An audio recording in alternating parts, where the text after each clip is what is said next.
Welcome into the Cam Rogers Show here on Facebook Live Chat Sports. So glad you're taking time out of your Monday morning, ladies and gentlemen. We're taking you up until 11 o'clock Eastern Standard Time. You chilling in the office, moping on a Monday perhaps. That'll be a segment later in the show. We'll talk about that.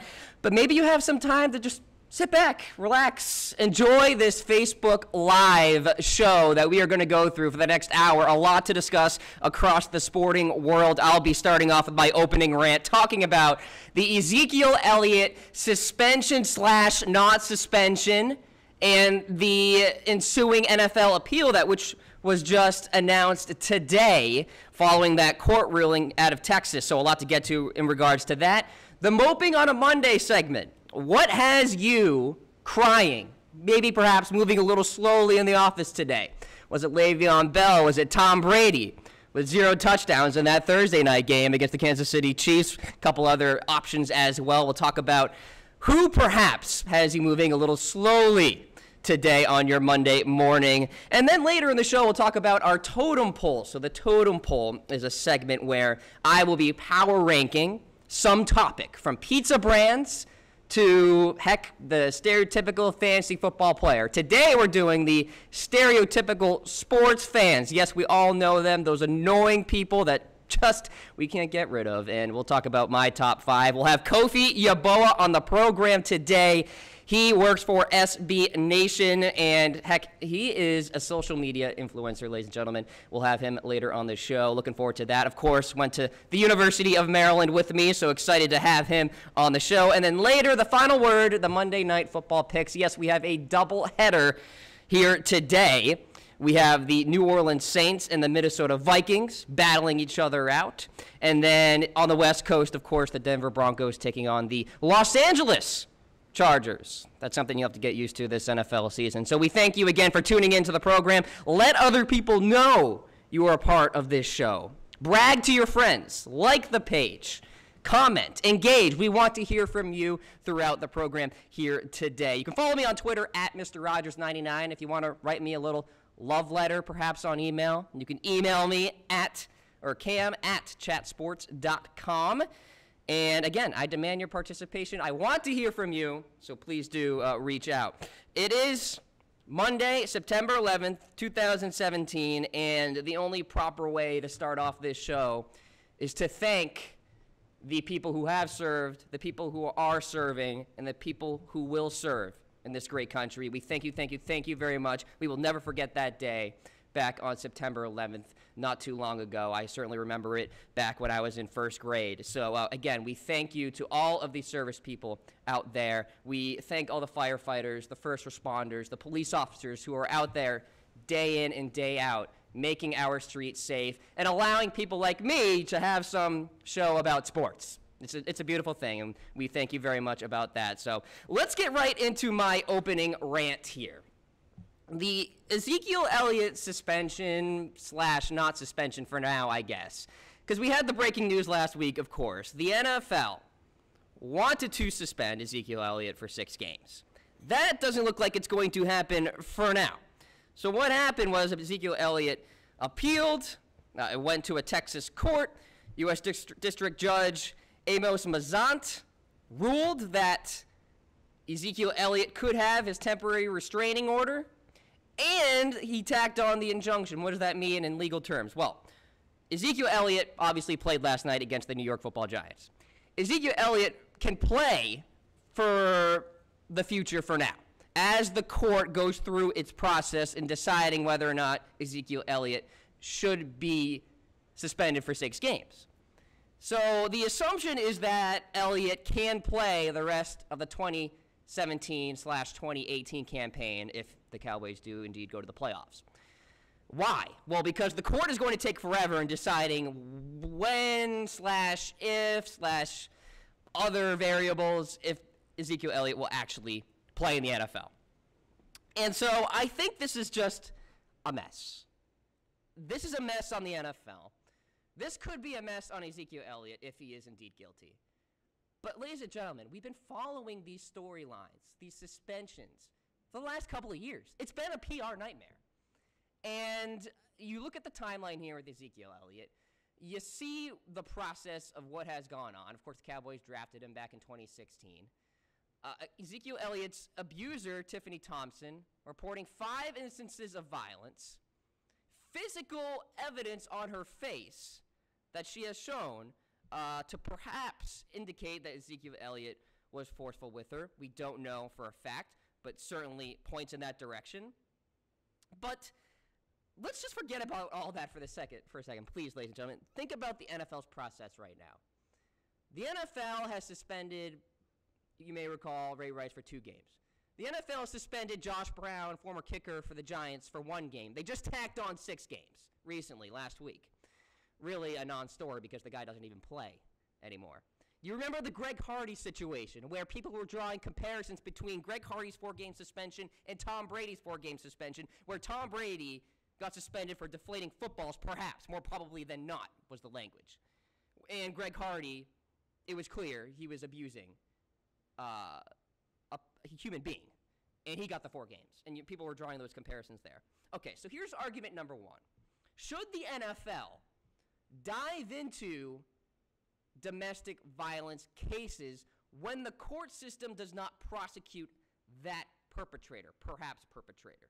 So in this instance, the court decided that they weren't going to pursue charges on Zeke Elliott. Should the NFL pursue a suspension on Zeke Elliott? My argument was no. Originally, it was not. Because when the Tom Brady Deflategate situation happened, right, my argument was that the NFL should be pursuing a suspension for Tom Brady. Because the Deflategate thing was a football-related situation.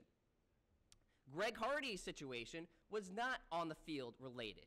It was something off the field, something that the government should deal with, and they did, and they didn't press charges on the guy. So why should the league be involved at that point? Okay, so that was my argument last year. My argument has now changed because the NFL is clearly trying to set some sort of precedent here, and they're failing miserably. It's disgusting. One of my fellow on-air hosts, Harris Rubenstein, has been disgusted about it as well, and I'm sure we'll talk about it later when he joins the program. But what is the NFL doing right now? They are trying to set a precedent, getting that 6 games locked in on Ezekiel Elliott, perhaps drawing conclusions too quickly, and trying to build a case around it. It's a mess. And you know why? The collective bargaining agreement. Yes, we were all so happy back in 2011 when the NFL was back on, right? I was happy. They got the CBA situation figured out. Props, claps. But now, fast forward 5 years, it's been a mess. Why? Because Roger Goodell is the lone litigator in these situations. Look, Roger, in the NFL, you may want a lesson in 10th grade civics, okay? The NFL should not be a dictatorship in the sense that they are handing suspensions based on one person's final decision. If you want to mirror a fair and just situation, which is what they're trying to do, right? They're trying to set this precedent with domestic violence. I think they are sending a great message by punishing players who perhaps have committed these crimes. But you got to get it right, Roger. You got to get it right. And you're not. You're fluctuating between these different suspensions. And you can see right there, as I mentioned earlier, Ray Rice 2 games, Josh Brown 1 game initially, then 6 games, Greg Hardy 4 games, all for the same infraction. That's a problem. That's an inconsistency problem.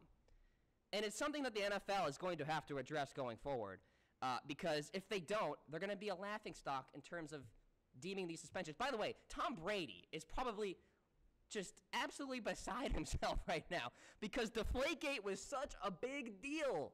And he ended up serving that 4-game suspension and winning the Super Bowl. And now the NFL can't get it right with something that actually deserves a suspension. Domestic violence. It's something we need to push way out of society. And the NFL can do that. The most powerful sporting league in the world. It's so robust. People will tune in because fantasy football is big. People will watch forever and ever and ever. And they have so much power in terms of setting the agenda.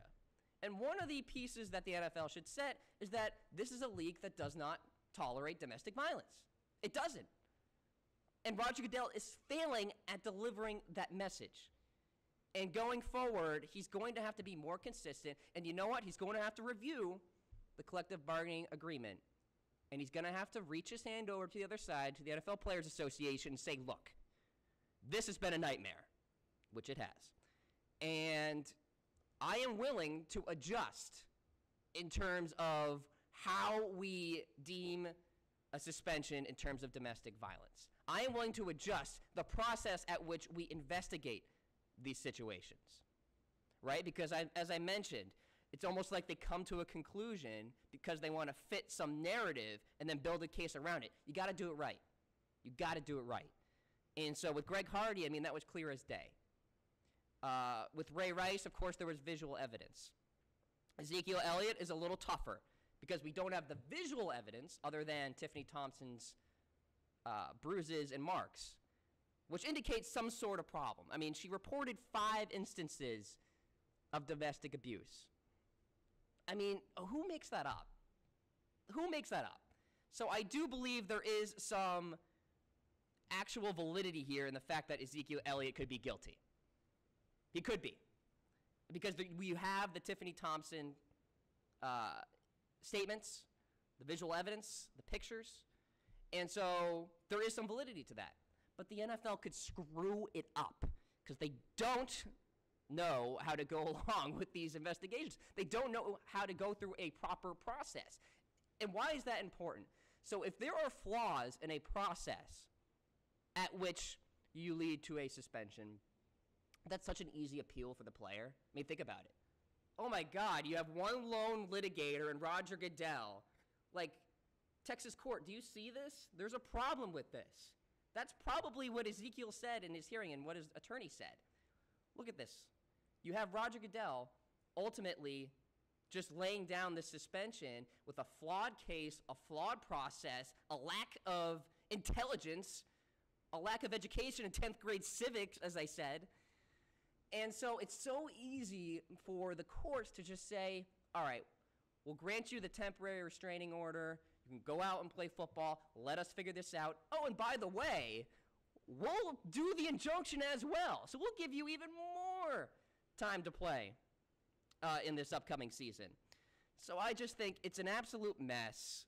I really want this stuff to get nailed down and be consistent. So Roger Goodell, please, for the love of God, look at yourself in the mirror and say, am I doing this right? Because you're not. And hopefully you can reach across the aisle and say to the NFL Players Association, guys, this hasn't worked, and I'm willing to adjust how we go about these investigations. Okay? It's that simple, Roger. You got to do it. Because going forward, there's going to be headlines. There's going to be articles of people calling for your head, essentially, because you're not doing things right in terms of setting the right narrative with domestic violence. I know what you're trying to do. You're trying to lay that 6-game suspension to kind of make up for your inconsistencies with Ray Rice and Greg Hardy, et cetera. I get it. I'm sure your intentions are very good, Roger. But you got to reevaluate. You got to reevaluate, and you got to look back and learn from your processes here. Learn from your experiences. And really, Roger, dial back the ego a bit, okay? We all have egos. It's fine. But you know what? You can't be the lone litigator. You can't be the guy to say, all right, that's the final decision. You can't. So that's my opening rant there on this Monday morning. Of course, the Zeke Elliott situation will go on. Elliott will continue to play for the Dallas Cowboys, and we'll see where this goes. I mean, this is an important case, way more important than Deflategate. That was about football. This is about domestic violence, something we need to get rid of in society. One of my favorite segments, and it's my favorite already, even though it's new, Moping on Monday. We all have our Monday blues. You know, we're walking into the office, perhaps a little slow. You're seeing the coworkers you don't like. I hear that. Just kidding, guys. I love you all. And so you perhaps have some fantasy implications over the weekend, and somebody stinks the bed. Or perhaps the ultimate game manager, Alex Smith, throws 4 touchdowns, while Tom Brady, the GOAT, I will admit that, throws 0 touchdowns. In Gillette Stadium, with Roger Goodell there, by the way. So maybe that's the reason why you're a little slow this Monday morning. So I want to go through perhaps some of these names, and we want you to weigh in later when I go through them. Le'Veon Bell, 32 yards rushing, the consensus number 2 pick, perhaps number 1, depending on your league, in fantasy football. 32 yards. He played the Cleveland Browns, one of the worst front sevens in the NFL. Although they're younger, they're getting there. They're on the upswing, but they're not good right now. And that was a game that was kind of close. Cleveland Browns and the Pittsburgh Steelers yesterday at the Dog Pound. Did Le'Veon Bell screw you over? Because he screwed over a lot of fantasy football teams. 32 yards rushing and not many points total. I think he had like 14 yards receiving. So it was not an elite day for Le'Veon Bell. And I'll lay out a theory because it makes sense to me. The guy held out, okay? He wanted a nice big fat contract, didn't get it, signed the tender, showed up in September for a game against the Cleveland Browns. Didn't look too sharp. And for fantasy owners, that makes you a little queasy. I mean, first of all, the top of the draft board right now in fantasy football is a little shaky. Odell Beckham Jr., nah. David Johnson could have a wrist issue. And Le'Veon Bell. Did Le'Veon Bell screw you over, ladies and gentlemen? I want you to comment, weigh in, let me know your thoughts. Did he perhaps make you mope on this Monday morning? Do you need to have an extra sip of that black coffee or that coffee with skim milk? That's how I take it, to get you going. Some other names that perhaps you're thinking about. Jamison Crowder. I mean, he was a popular pick, a sexy pick in fantasy football, and he had 14 yards receiving and a fumble. Negative fantasy points. Thank God I didn't start him yesterday, but he's a big name. He was a big name, got a lot of hype in the preseason. Perhaps that new guy in that Redskins offense with the departures of Deshaun Jackson and Pierre Garçon. Of course, they bring in Terrell Pryor. They have Jordan Reed. They have Chris Thompson. But Jamison Crowder had a great finish to the 2016 campaign. Not a great start to the 2017 season. 14 yards receiving and a fumble. Yikes, folks. Negative fantasy points. Not about that life. Did Jamison Crowder screw up your Monday? Perhaps. Feel free to weigh in on that in the comments section. Tom Brady. This is hilarious to me. Tom Brady with 0 touchdowns, and Alex Smith had 4. I mean, that's like Goliath falling down and collapsing, and, the guy from, what's the guy from the Austin Powers movie? The Dr. Evil's little sidekick. It's like he throwing 4 touchdowns, like those two comparisons. Because Alex Smith, he's not a big thrower. He's a game manager. That's kind of been his tag for him the last few years. And he balled out. Alex Smith balled out, and Tom Brady did not play so well. A lot of pressure in his face in that game on Thursday night in that opener. And look, I know a lot of Patriots fans, and they were very confident going into this game. I was very confident going into this game and picking them to win. That did not happen. Perhaps the celebration and the Roger Goodell being there and the trophies and everything. Was there an actual Super Bowl hangover? Is there a little, perhaps, dent in the armor of the New England Patriots? I think so. I think this opens the door in the AFC. I think the Chiefs have a real shot to beat New England in Foxborough, if indeed that happens in January.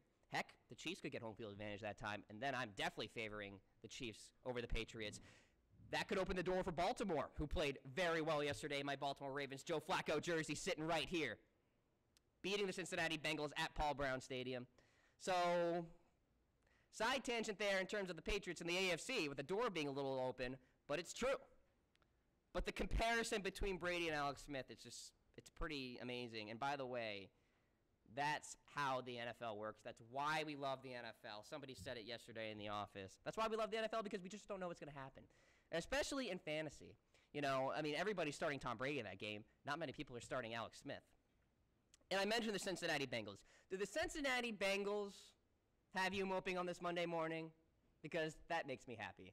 0 points. My Ravens, Joe Flacco and company, stumbling and rumbling into Paul Brown Stadium.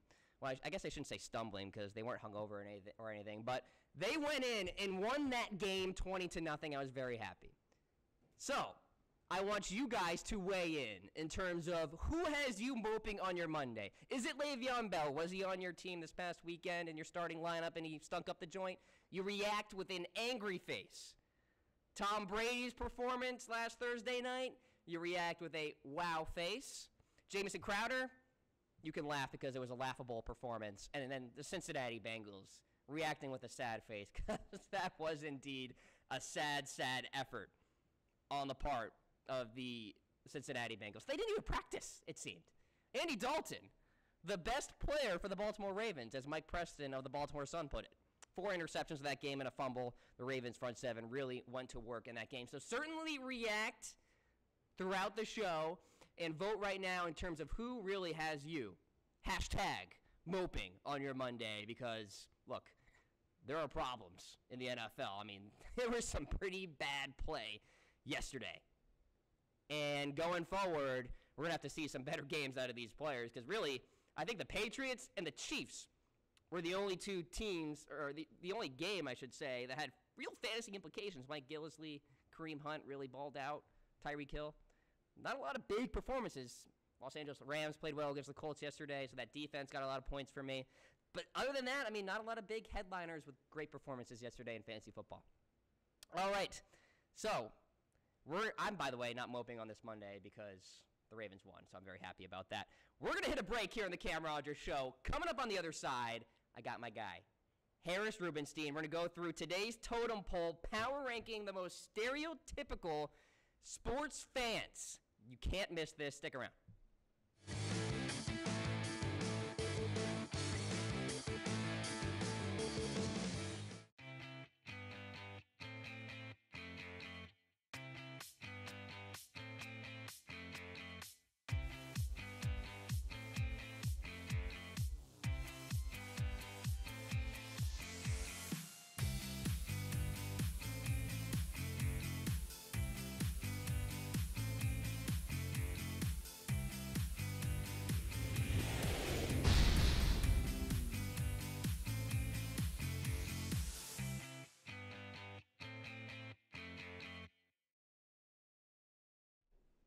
Welcome back to the Cam Rogers Show, and I got my guy, Harris Rubenstein here, and you're a Patriots fan, and you're wearing my Ravens helmet right now. Well, the reason I'm wearing the Ravens helmet, all right, something you should know about Cam and I. Cam is a Baltimore sports fan from Massachusetts. I am a Boston sports fan from Maryland, so we kind of have that weird switcheroo going on. So I'm technically repping my hometown Ravens right here. I love this. This is great. Even though I hate the Ravens. You had no faith in them going into that game against No, I Cincinnati. didn't. Do you know what? And I said this yesterday on the show. The Bengals straight up embarrassed me yesterday. They did. They made me look like a huge idiot. Not great. I'm not happy about Dalton all over the place. All right, Harris, let's get into today's Totem Pole. Let's do it. So I'm power ranking the most stereotypical sports fans out there. All right, You've I love been it. around sports all your life. So for too long. You've been exposed to all these people, I'm sure. So I'm going to go 5 down to 1, folks. All right. And I'm going to start off with number 5. And you're probably one of these people, Oh, no. as a Patriots fan. The Delusional Optimist, okay? Like, it's just unbelievable. So the Patriots lose to the Chiefs 42-27. Oh, no. And I'm seeing this flyer all over the place on social media, Harris. Oh, the last 3 times we lost our opener, we won the Super Bowl. Are you serious? Cam, what if I told you that on the post-game show that I said that live on JetSport? All right. Well, in my defense, so yes, that's half me. But I know all those people. I know who they are. But it's like, okay, people understand, right, that games are independent.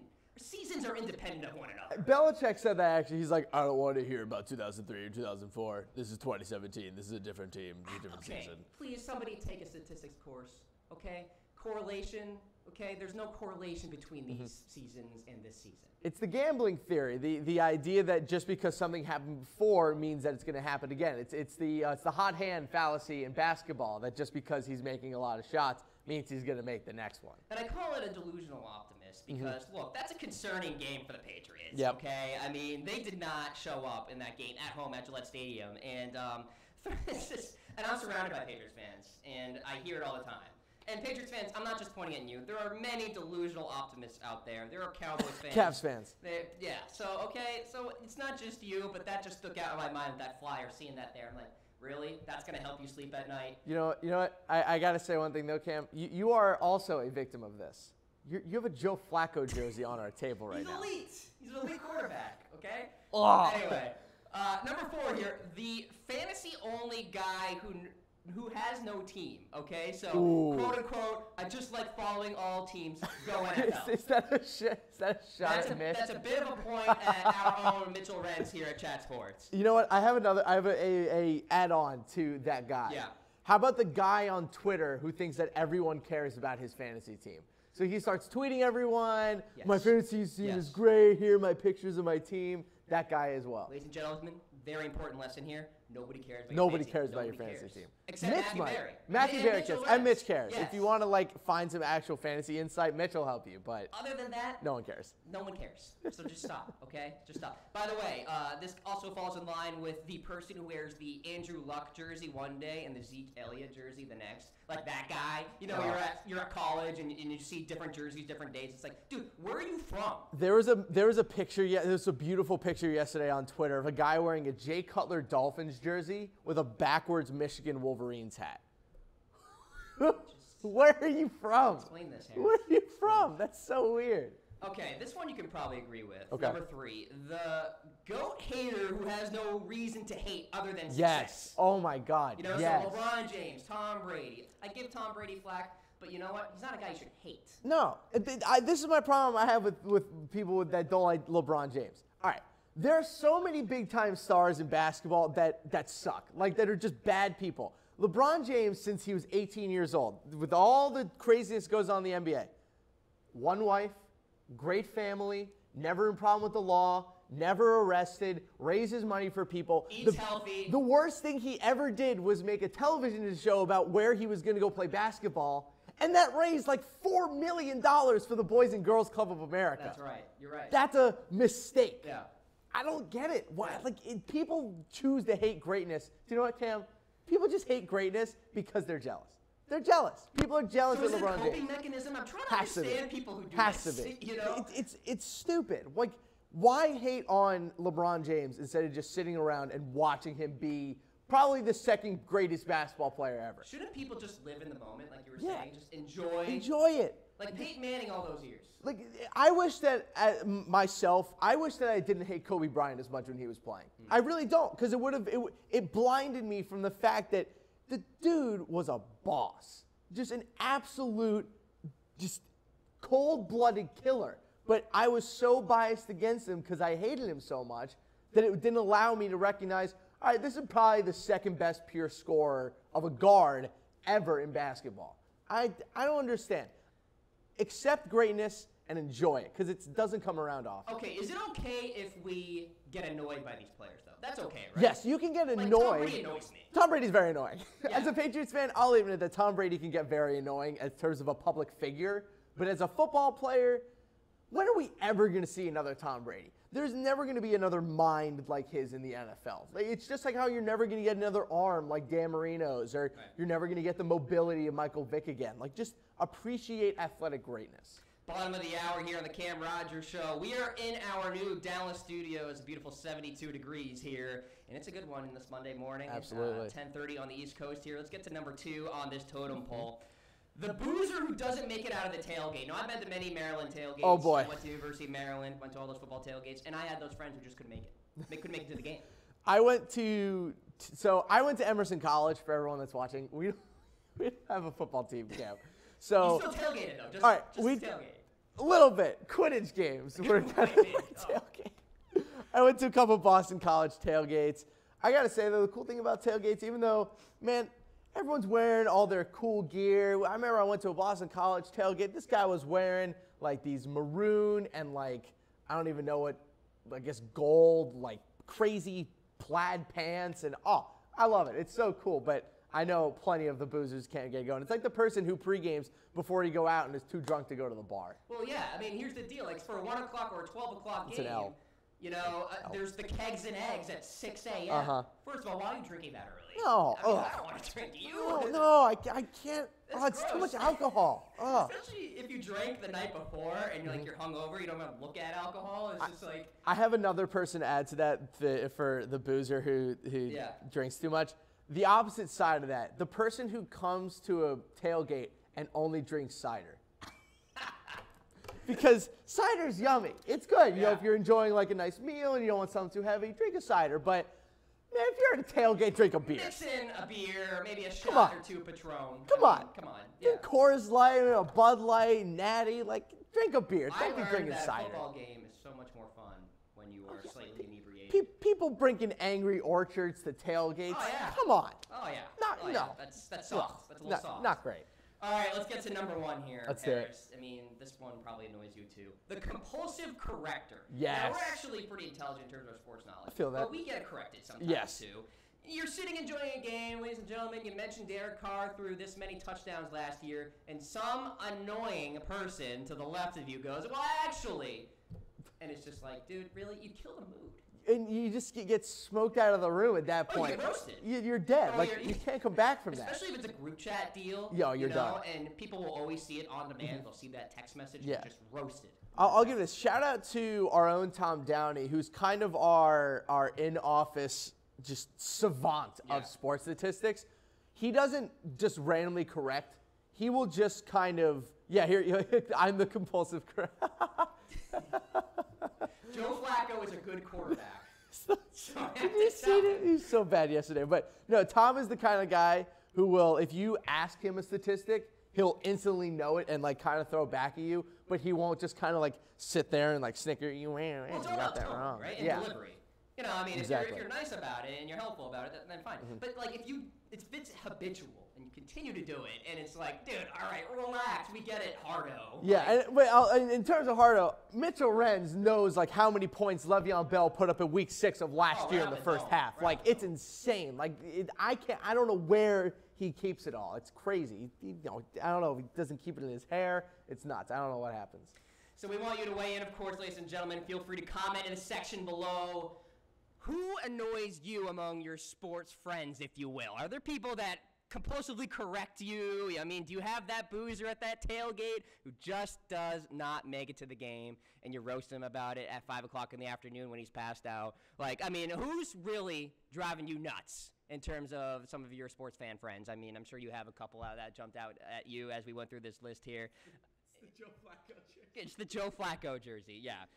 The delusional belief that Joe Flacco's a good quarterback. Actually, that's a truth. That's a real thing. Oh. So, yes, feel free to comment, and we'd love to have your thoughts in terms of that. We have a few minutes here, Harris, and I wanted to get through some of the Heisman. Okay. All right, cool. You know, some guys that you've been studying the past few weeks in terms of college football. And one guy that really jumps out at you, and it's a little controversial in this office, Lamar Jackson. All right. I thank you for bringing him up because I need it. All right. Silver platter for you. From the last 10 years of college football, we have seen some unbelievable athletes play quarterback, right? You know, whether you hate Manziel or not, Johnny Manziel was an unbelievable athlete at quarterback. The plays that he was able to make on the move with his legs, with his arm, was unreal. Yep. Tim Tebow back when he was at Florida, same thing. You know, just some of these guys are overtly athletic. But I've been watching college football for almost my whole life. Like since I was about 6 or 7 years old when I started getting into football, I've been watching college with my dad. I have not seen a quarterback with his level of athleticism and his pure skill in a decade. This dude makes throws on the run with the level of this guy looks like Patrick Mahomes, Sam Darnold, and Michael Vick just thrown into one person. Together. Just he's an unbelievable guy outside the pocket in terms of running the ball. He can make throws on the run like Patrick Mahomes can in the NFL right now. He has the intelligence and football IQ that you see from Sam Darnold. He can make every throw on the football field. My one knock on him is that he's a little, I want to say, in terms of overall accuracy, he can be a little bit inconsistent. But he's 20. Right. He's 20 years old. He's already won a Heisman. I don't know, man. Like people, we nitpick. We nitpick players. That's what we do, yeah. We look at every single little thing and say, oh, this is what's wrong. This is what's wrong. We just talked about it. Appreciate greatness. Look at what this kid can do. that game against North Carolina. 6 touchdowns, Unreal. over 500 yards. He himself accounted for more total yards than the entire UNC football team. And he's done this tons of times. Yeah. Let him be great. he's going to be a fun NFL. I don't know if he's going to be a great NFL quarterback, but he's going to be a lot of fun to watch. And certainly a favorite to win the Heisman. And I see it as 1A and 1B, Baker Mayfield, Lamar Jackson. Yeah, Is that fair? I think that's fair. And I mean, you look at some of the other guys. I mean, in terms of my overall rankings, I got Barkley at number 5, Saquon Barkley, the Penn State running back. Sure. He's the best running back in football. He's so good. And I made this prediction on our show. He, coming out of college, is better than Ezekiel Elliott was. He can catch the ball better and he runs better routes. I think in terms of running inside the tackles, Zeke has him a little bit. But in terms of his receiving ability and his route running ability, Barkley has the edge. Number 4, I got Mason Rudolph, who, a name that we're going to start hearing a lot around draft time. Oklahoma State quarterback, has been amazing. He just recently set the all-time passing yards record for Oklahoma State, which, with the amount of great quarterbacks that they've had over the years, is incredibly impressive. Then number 3, I got Darnold. I said this on our college football daily show a couple times and a recap show. Sam Darnold, to me, is overrated. Sam Darnold can make a lot of throws. He is a good, smart guy, good football IQ. Bright lights of L.A. Exactly. Sam Darnold's an overall quarterback. He's just not there yet. There's a reason why he's not coming out in this year's draft. There's a reason why we saw that story that it had nothing to do with the Jets. Sam Darnold knows he's not ready for the NFL yet. USC knows he's not ready for the NFL yet. Sam Darnold is going to play this year at USC, and he's going to play next year. He's not ready. It reminds me of Matt Barkley, who came out a year too late. Right. Sam Darnold needs to stay in college one more year after this. He's not ready yet. And then, like I said before, number 2, Lamar Jackson. The differences between Lamar Jackson and Baker Mayfield is that Baker Mayfield has physically been playing longer. Lamar Jackson can do everything Baker Mayfield can do. Lamar Jackson might actually be an overall better player than Baker Mayfield is. But Lamar Jackson has yet to go into Ohio State and beat the Buckeyes in Columbus. I mean, that's a headliner win. He planted his flag in the center of that football field. Baker Mayfield. Unreal. And not to mention, he deserved to do that. Oh, Baker Mayfield planted that flag because Baker Mayfield put on what I think was the best game that he's played in college so far. He got roughed up in the first half. Just, that's usually when you see guys against Ohio State. You get roughed up in the first half, it's over. You give up. Baker Mayfield in the second half was incredible. Made some awesome throws on the run, made some pinpoint throws late in the game to really win it for him, made some plays with his legs. He is doing everything you want to see out of a Heisman winner. He looks NFL ready. At 100%. the horseshoe, getting it done. People think that he's not tall enough. Oh, he's too short to play quarterback. You don't need to be tall to play quarterback. Drew Brees, Russell Wilson. Yes. I honestly think that if Johnny Manziel was a complete idiot, he would have been a good NFL quarterback. Another guy who was short but was still incredibly dynamic. Being tall is overrated. And it's coming from a guy who's 5'11 and a half. Being tall is overrated. There's so many things that you don't say that. I wish I was like 6'1". All right, that's fair. That's fair. That's fair enough. But Baker Mayfield has to be your Heisman. I mean, this guy going on the last 2 years, you look at his statistics, so many touchdowns over the past 3 years. Rushing, throwing. I think he's thrown 30 touchdowns each of the last 2 seasons. I think he threw 40 last year, if my memory serves me correctly. He's going to throw probably another 35 this year. Sure. Unless something catastrophic happens to this Oklahoma team, Baker Mayfield's going to run away with this Heisman. Lamar Jackson is going to win it if Baker Mayfield doesn't. That's kind of how it goes. Harris Rubenstein, ladies and gentlemen. Thanks so much, my man. Appreciate it. Thanks for having me on. There Had a you go. great time. Get that jersey off. Mr. Heisman. Mr. Heisman right there. All right, we got my guy on the line right now, Kofie Yeboah of SB Nation, Mr. Maryland alumnus like myself. Kofie, appreciate the time, sir. How are you? I'm glad.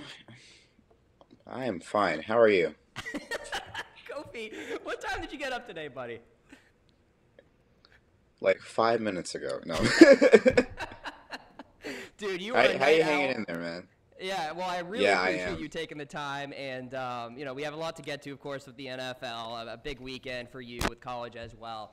I want to talk about the Patriots, or actually, I want to start off with the Cam Newton tweet, right? So, I mean, you had a couple weeks ago with Florida State playing Alabama, and Francois, of course, playing in that game as a quarterback, eventually got hurt. But you took a screenshot, and you mentioned a comparison to Cam Newton. And honestly, if you glance at it, that's Cam Newton, right? If you look and then look away, that's Cam Newton. And, absolutely. There's no way that's not Cam Newton at all. and the Carolina Panthers quote tweeted you. What was your reaction to that?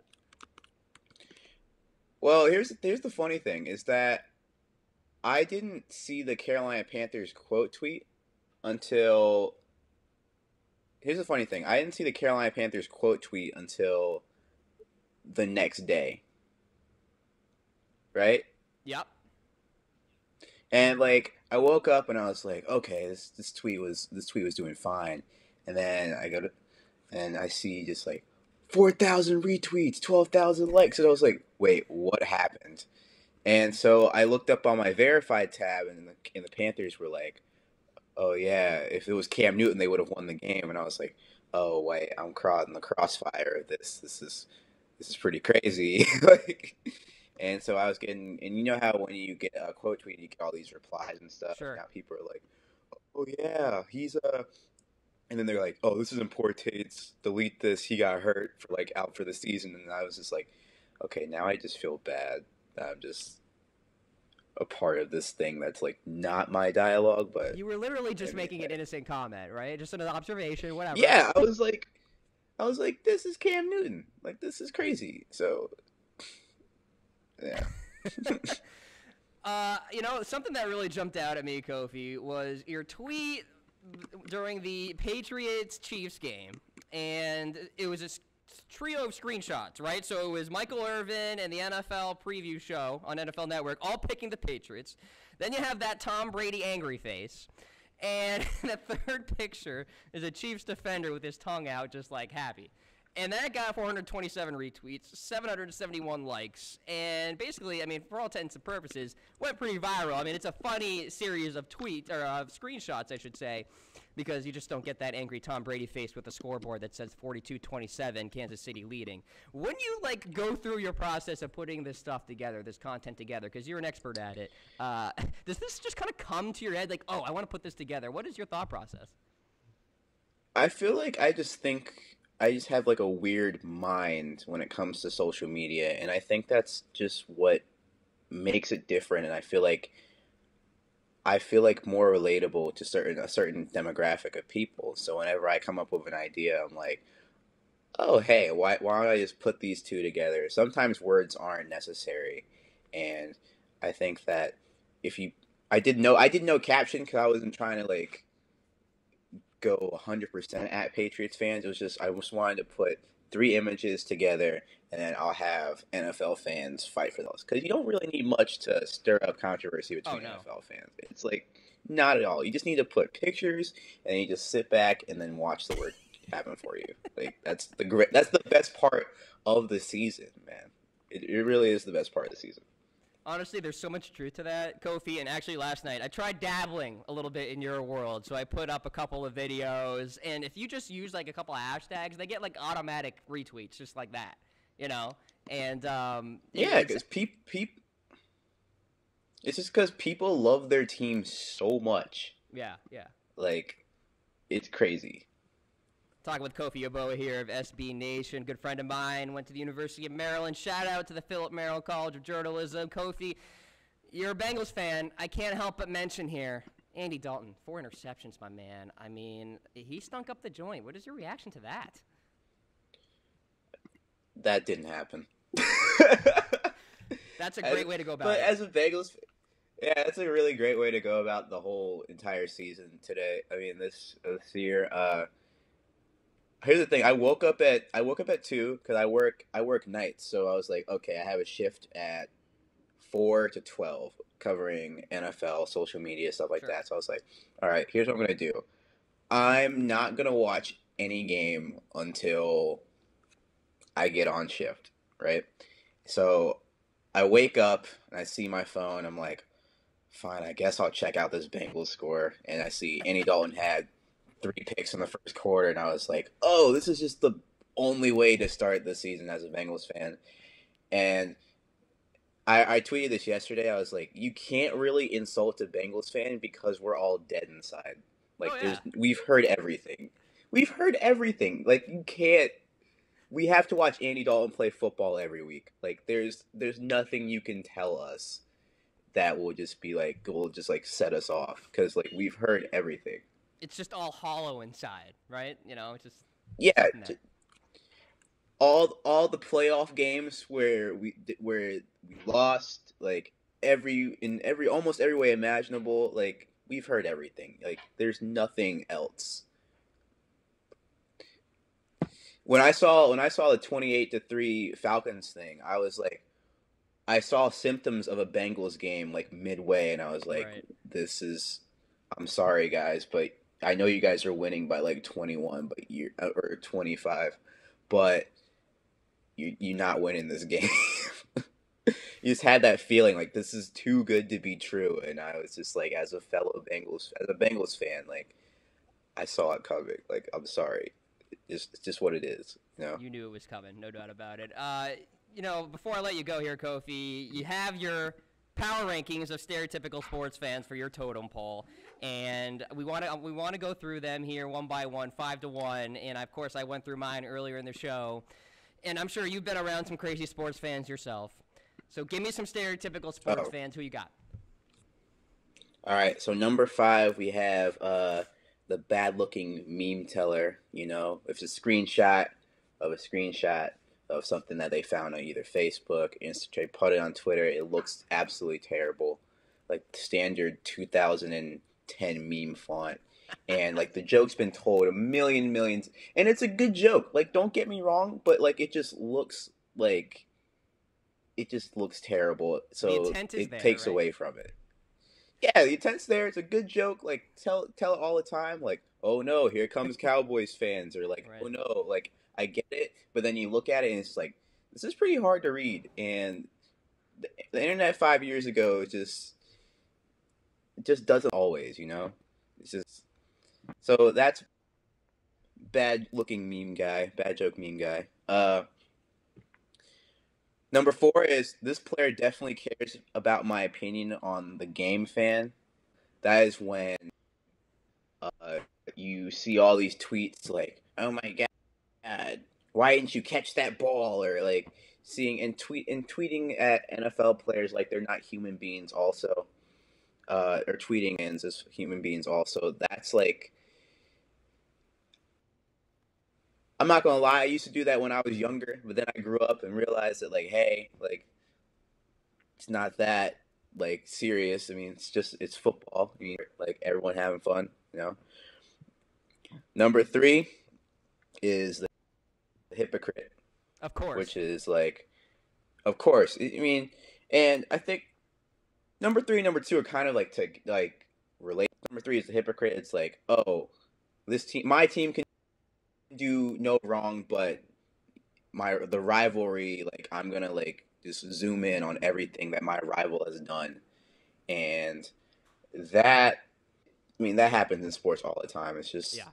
It's just as a fan, it's just you see it on Twitter all the time, and it's just, and then there's like selective stat fan where, I mean, we have all these advanced stats, we have all these regular stats, you know, all that. A fan will like tweet an advanced stat, and then you look at it and be like, no, that's not, like, there's more to the story than this. You can't just like go off of this like one thing. That's like if you do like a book report off of like Yeah. one book page, and then the rest of the book is just like, wait a second, no, this is taken out of context, you know. So that's number 2. And number 1, my fantasy team is more important than your health and well-being. This is awful. That's the clear, obvious number 1. Oh, I know you tore your ACL. Well, that's too bad. Now my fantasy team is ruined. You suck. Like, I hope your life is terrible. Like that kind of thing. Like, It's unbelievable. I need you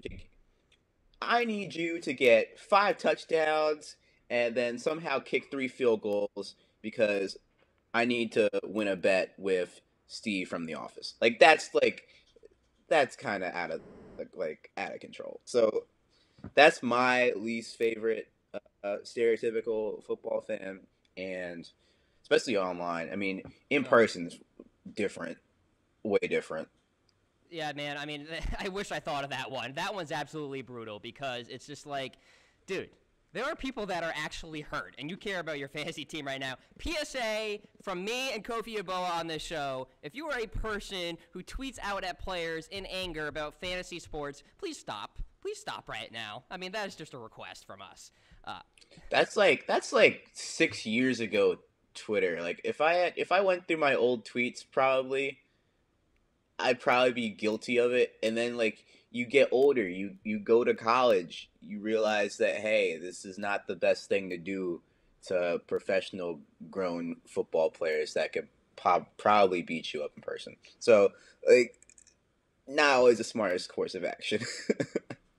Kofie Yeboah right there, ladies and gentlemen. Follow him on Twitter at Kofie Yeboah, and you can see all his fun stuff and what he'll be doing throughout the college football and NFL season. Kofie, I know you are a night guy, so I really, really appreciate you coming on the program this morning. All the best to you, sir. No problem. Glad to see that you are thriving on this show, man. You're one of the best. Like, I cannot wait to see what you do with this show. I'm so proud of you, man. I appreciate that, man, and stay in touch, absolutely. There you go.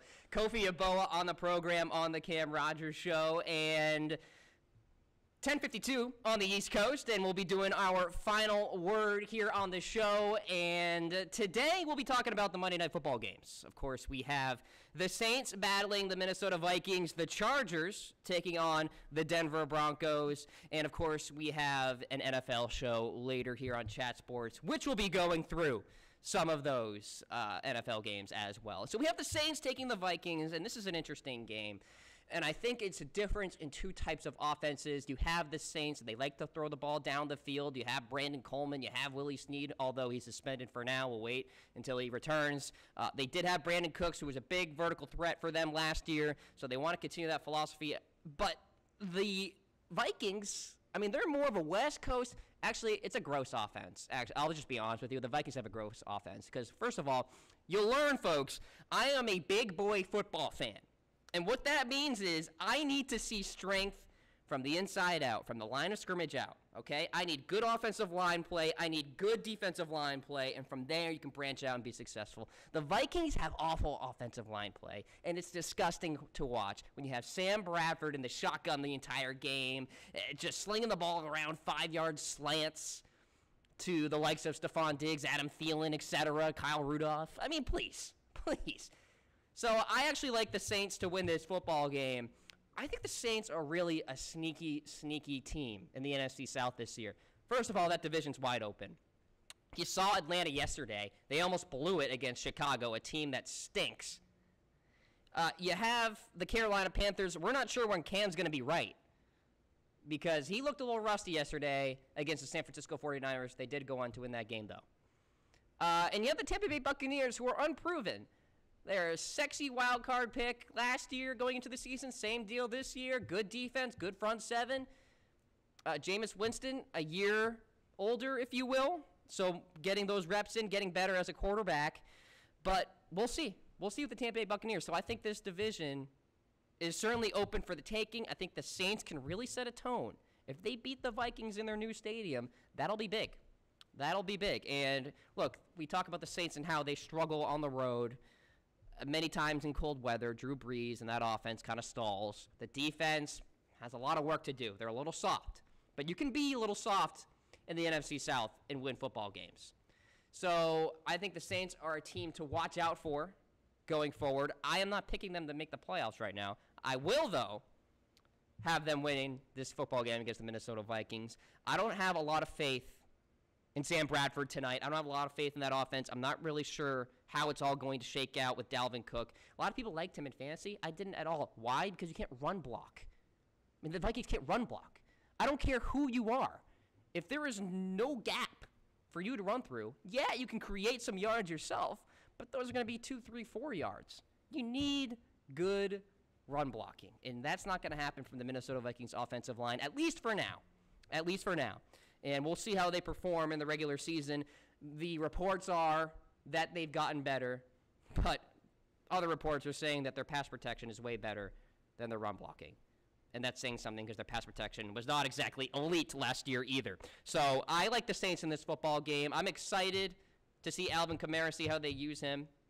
I am excited to see perhaps a resurgence of Mark Ingram. I mean, the guy gets a lot of flack, but I think maybe he could have a good season with that backfield and Adrian Peterson, perhaps the revenge game. I get that narrative and all that. That's not the reason why I'm picking the Saints. But I think that offense gets off to a fast start in the new stadium. Not in the cold. They are on the road, but it's, I think it'll be a little easier for Drew Brees and company to get it done.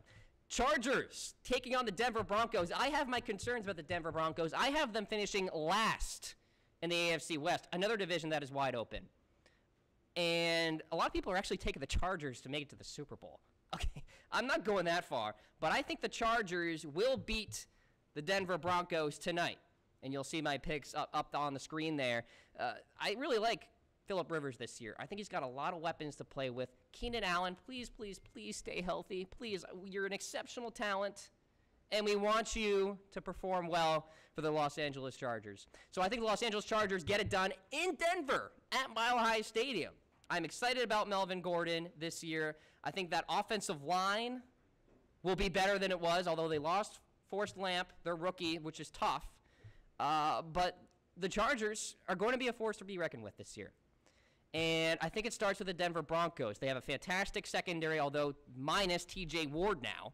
But Chris Harris Jr., Aqib Talib, those are premier corners. Corners you don't see in the NFL anymore, especially Chris Harris Jr. He's a real playmaker. Aqib Talib, a year older. I think the Chargers are going to have to attack the Broncos front seven. They're more of a speed, horizontal defending front seven, not a right-at-you, beefy type of front seven, kind of like Seattle. I mean, if you run the football right at Seattle, you can get some yards. Same deal with the Broncos. You run the football right at them, you'll get some good yardage there. And I think Melvin Gordon will have a pretty nice game here, playing for my fantasy team, perhaps playing for your fantasy team, so I'm praying for your team as well.